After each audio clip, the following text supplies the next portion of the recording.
Hi guys, since everyone's presenting about the simple harmonic motion, our group will be talking about the questions that Ms. Lai gave us during class. So for the first question, the general rule is y equals to a sine bx or y equals to a cos bx as shown in the video.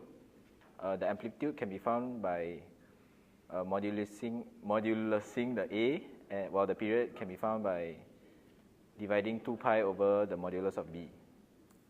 The initial position can be found by subbing t equals to 0 into the equation and therefore finding the x. So these are the solutions to the questions. For D, it's a bit special because there are sine and cos components in it. So for the amplitude, what you need to do is that you need to square the amplitude of both equations and square root it, add them up and square root it. Then later, this is where your trigo identity comes in. The r sine bracket x plus a equals to r sine x cos a plus r cos x sine a. From this equation, you divide the parts and then you find the value of a, therefore forming one equation. From this, you can then find the period by doing 2 pi over 5. The initial position is the same as always, where you sub t equals to 0 into the original equation, therefore getting the value of x.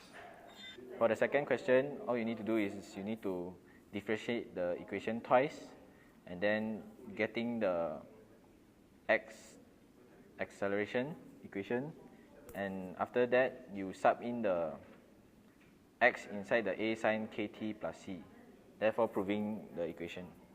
For the third question, you guys should know all you need to do is differentiate the equation to find the velocity function and subbing t equals to 1 into the velocity function and differentiating the velocity function to get the acceleration function, subbing the t equals to 1 inside the acceleration function, therefore getting the answer.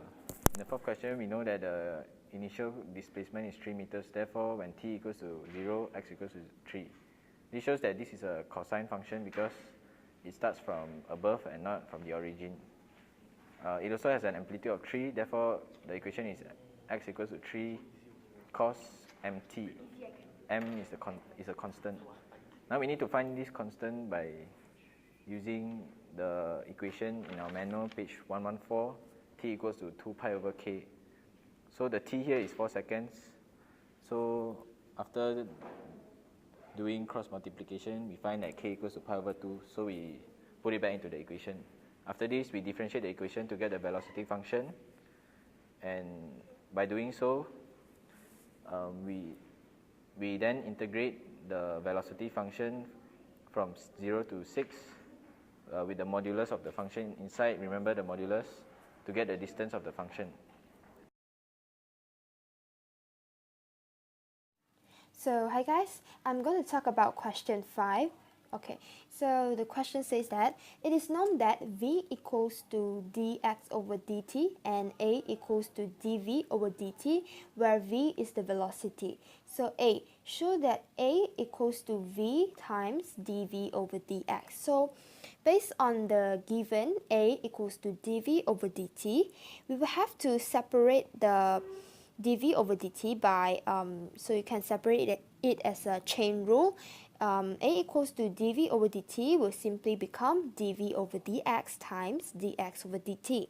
And dx over dt is the velocity. So now you can get your answer, which is v times dv over dx.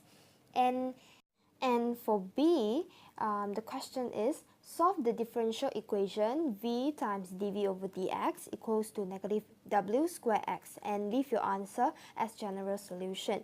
So we can solve the differential equation by integrating both sides, but before we do so, we will have to move the dx from the left side and to the right side, means we times dx at the right side, and then we only integrate both sides accordingly.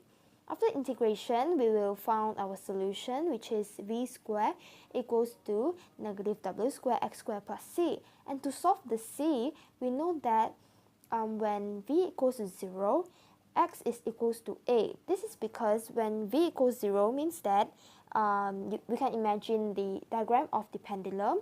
V equals 0 means that the pendulum moves to the peak and then stops there. So when the pendulum reaches the peak, it simply means that the displacement is equals to a. So we will have to sub v equals to 0 and x equals to a into the equation and then solve the c. And then do it accordingly, we will get the answer, which is v squared equals to w squared bracket a squared minus x squared. And that's all from us. Thank you for listening.